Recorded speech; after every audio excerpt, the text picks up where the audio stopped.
Welcome to Romance Files. Please like this video and subscribe to Romance Files. I just got the report from the private detective. This is the fourth investigation I've had done in 4 years. Jason Thomas, a private detective, completed this investigation. Over the past 4 years, I've hired 4 different private firms in random cities at different times of the year, thinking my wife and her lover had outsmarted the previous investigators, but this new detective has uncovered their deceit. I just spoke with Mr. Thomas. He told me his team and his colleagues in Dallas have been watching my wife Molly and John Decker for a week. They observed them both in their office for the first 4 days of the week, and in Dallas, where they attended a work seminar for 3 days. My wife Molly is the administrative assistant to John Decker, the CEO of a subsidiary of a large international holding company. She usually travels with him since he travels a lot. Thomas said he would send a written report. Overall, during the 4 days before the Dallas trip, they had lunch together all 4 days and then returned to work. On the second day, they went to a local bar after work, had 2 drinks each, and then went home separately. Their spouses were home when they arrived. On the other 3 days, they went straight home from work, and their spouses were there when they arrived. In Dallas, they attended the work seminar as planned. Each evening, they had dinner together and then went dancing. After about an hour of dancing and drinking, they went to their separate hotel rooms and stayed there until morning. Their rooms were separated by 10 other rooms, so there was no connecting door between them. A camera pointed down the hallway showed that neither of them left their rooms until the next morning. The only thing that was suspicious was their dancing. My agent described it as the dancing of 2 people in love. There were no inappropriate touches, but there was definitely closeness, and he usually held her all the way to their table. They were followed to the airport, and the agent confirmed that they boarded the plane and that it actually flew home. 4 reports from private detectives over random dates in the past 4 years have found mostly the same information: nothing. Molly and I are both 36 years old, and we have been married for 10 years. We were exclusive during the last 3 years of college and got married shortly after graduating. Molly is not beautiful, but she could be considered a cute doll with a fantastic 168-centimeter body. She is very sociable, and people enjoy having her around. Her boss, John Decker, is about my height, 185 centimeters, and weighs 85 kilograms. But if it came down to the 2 of us, John, not me, would attract all the girls' attention. He is quite an attractive man.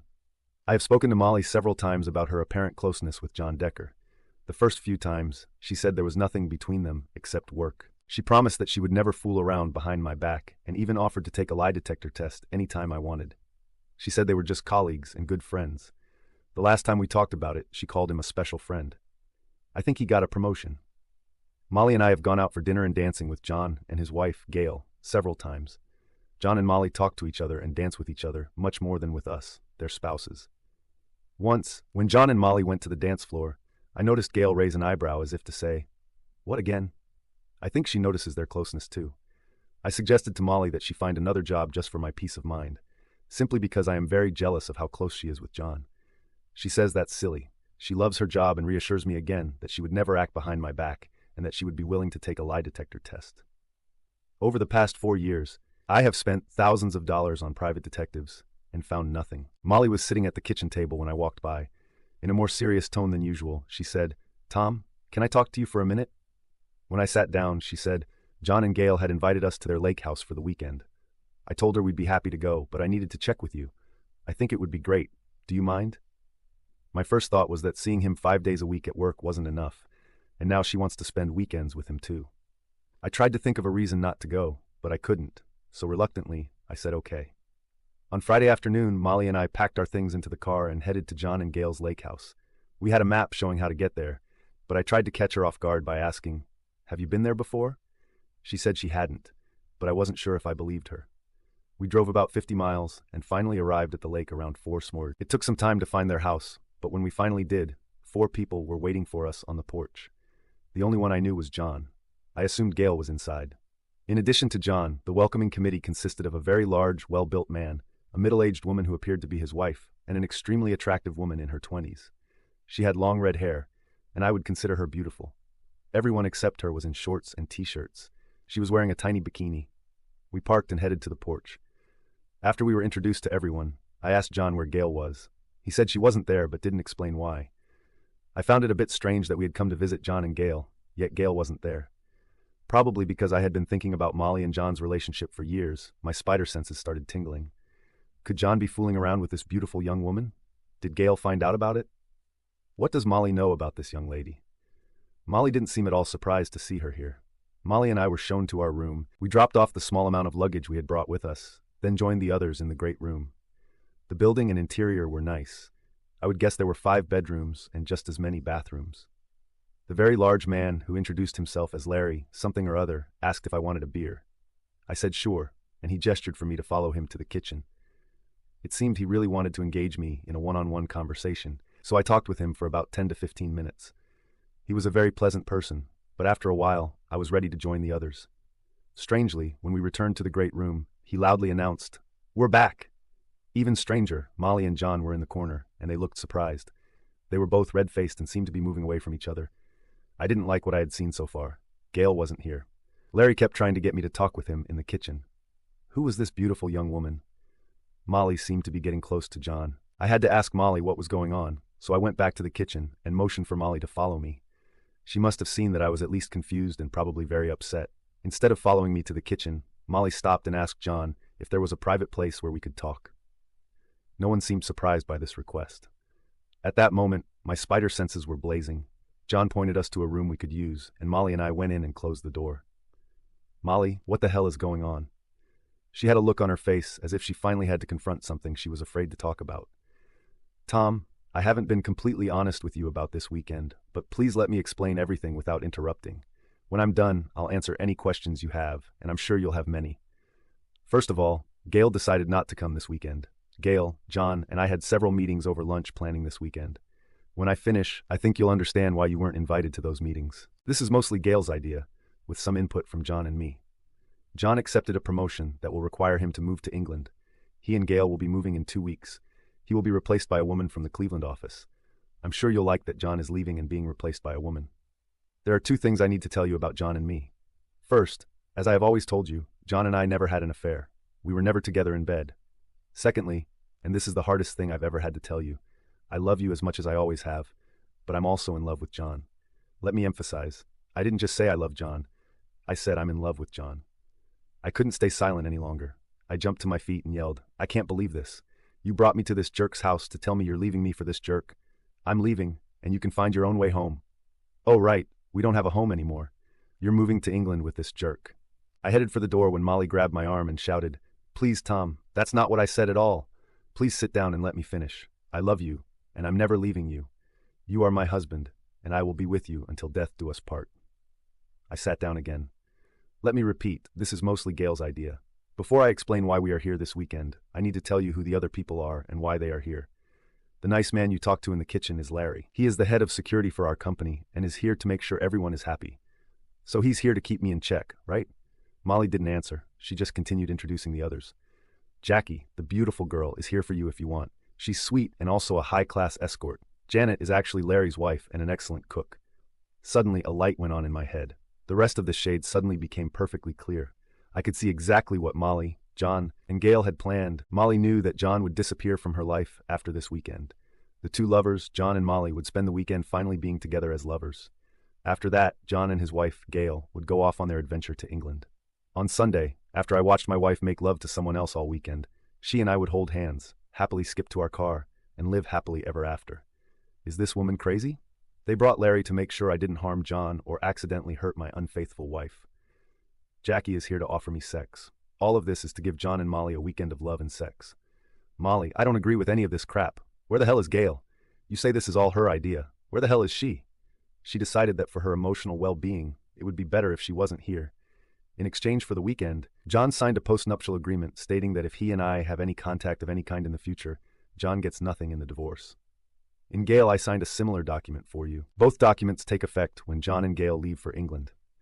Since John and I work together, both documents also stipulate that there will be no sexual or romantic contact between us from this Sunday evening until the day they leave for England. Tom, I will truly be completely yours after this weekend, and I swear to spend the rest of my life making up for the pain I am causing you now. Why am I here if Gail isn't? You would never have agreed to let me come to John's lake house without you. For the same reason you weren't invited to the planning lunches, you would have just said hell no to everything. What if I just say no to all this damn nonsense right now and ask you to either join me for an immediate trip home or stay here with John and say goodbye to our marriage? Tom, it's not like that. Please understand that while you are my soulmate for life, I need this weekend with John for closure. Gail is waiting for your call and will explain everything, since this is mainly her idea. Her number is on the kitchen table. Molly, I'm asking you once more not to do this. If you go through with it, we're done. Molly came over, kissed me passionately on the lips, and said, "Everything will be fine, you'll see." Then, without listening to my objections, Molly left the room, took John's hand, and they disappeared. Larry kept a close eye on me for the rest of the evening, always staying between me and John. I seriously considered just leaving and filing for divorce, but I needed to know what all this meant and how far it would go. Words cannot describe my state of mind. I was furious. I wanted to hurt this bastard and my unfaithful wife badly. Realizing I couldn't take on Larry, I pretended to almost accept my fate and just wait for the weekend to be over. I found Jackie and said to her, "You are very tempting, but I'm not going to help Molly break our wedding vows. Molly will have to do that herself." I told Jackie that as far as I was concerned, she could go home, or if she was curious, she could stay and laugh at all this madness. The next time I saw the lovers was at dinner. Janet had apparently been told how to seat everyone. John sat at the head of the table with Molly next to him. Larry was seated between me and John, and Jackie was beside me. Janet, when she wasn't serving, sat across from her husband, Larry. I assumed that by now my beautiful wife had become an adulteress, thus making me a cuckold. I noticed, probably at John's suggestion, that she wasn't wearing her wedding rings. The only thing I did throughout the meal was point to her bare finger. After dinner, Jackie put on a beautiful red bikini and went for a swim. I sat by the pool, contemplating the rightness of my decision not to take advantage of her services. Then John and Molly came out holding hands in their swimwear. Larry sat next to me and tried to start a conversation. It became abundantly clear that this whole charade had been prearranged. He watched my every move, making it clear that nothing good would come to me if I made any move toward my unfaithful wife and her lover. Soon after, everyone gathered by the pool. Molly came over and sat next to me. She rested her head on my shoulder and said, "It will all work out. We'll talk when we get back home." I thought, this woman is crazy. I quickly stood up and walked away, loudly enough for everyone to hear, "Go to hell." Tears sprang from Molly's eyes, but she didn't respond to me for the rest of the evening. I avoided everyone except Larry, of course. He was always somewhere nearby, keeping an eye on me. I decided to call Gail. Maybe she could shed some light on this train wreck. She must have been expecting my call because she answered on the first ring. She must have added me to her caller ID. In a sad voice, she asked, "How is this sad affair going? Are you still at the lake house?" "Gail, what the hell made you come up with this disaster? I don't know about you and John, but it has destroyed my marriage with Molly." "Tom, let me explain what I was thinking. I admit I was considering my own marriage with John. I didn't worry too much about you and Molly. I think women can move on and forgive cheating more easily than men.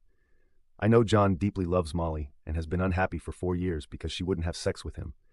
She always said she wouldn't have an affair behind your back. I suggested a compromise, a weekend of sex and love, after which they would never contact each other again. I couldn't imagine them being far apart, but still in touch constantly. I was afraid of what that might lead to if they ever connect again in any way. It could ruin all of us. I didn't invite you to the planning meetings because you would have just said no to everything. And to you, wretch, go to hell and know that things won't go as you planned." I growled and ended the call. Entering our bedroom, I found, unsurprisingly, that the only luggage that was mine, so it was no longer our bedroom, just my bedroom. It made me very sad to think that Molly and John were now in their bedroom, lying in bed. I kept wondering how Molly could think that after this weekend, we could just magically resume our loving relationship.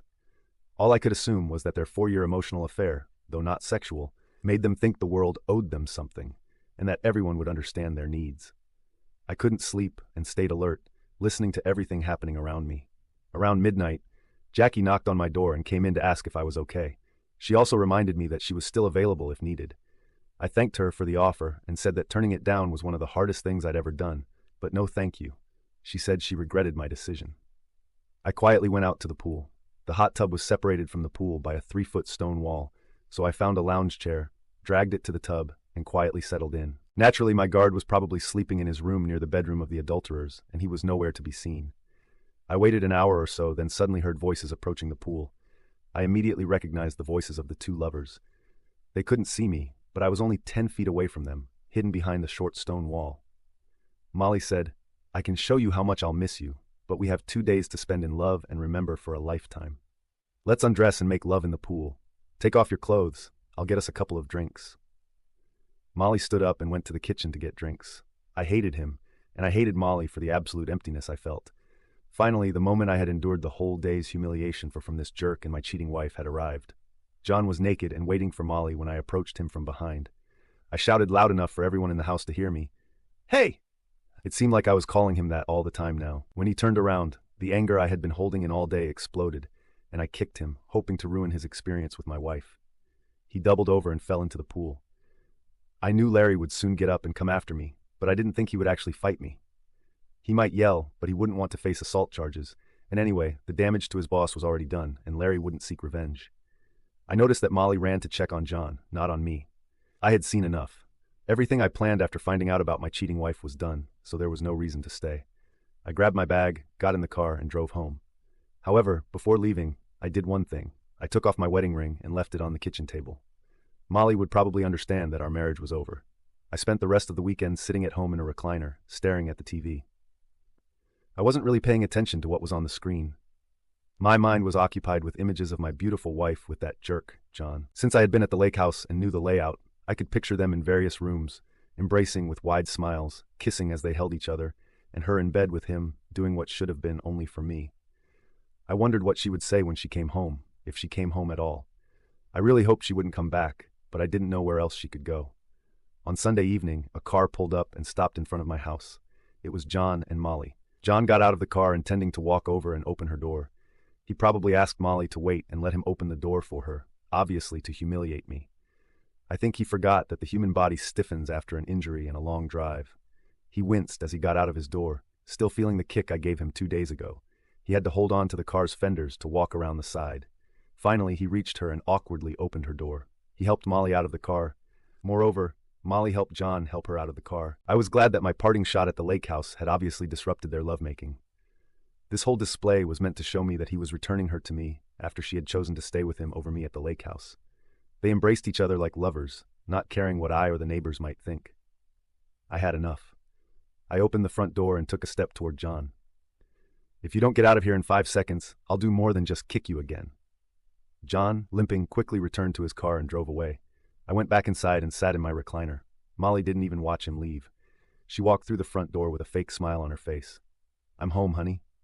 Her behavior seemed absurd, like she had just come back from a girls' night out. I ignored her and kept watching TV. She tried to kiss me, but I pushed her away. I only said, "From now on, you're in the guest bedroom. Tomorrow, I'm going to see a lawyer to start the divorce. In case you forgot, the house was mine before we got married, and your name isn't on any of the documents, so think about where you'll live. By tomorrow, you can start packing your things. Don't try to say anything to me. From now on, all our communication will be through lawyers. From now on, you're free to replace your lost lover with anyone you want." I returned to watching TV. Molly's shoulders drooped as she understood that reconciliation was no longer possible. She cried bitterly as she went upstairs. In just one weekend, she had lost both her lover and her husband.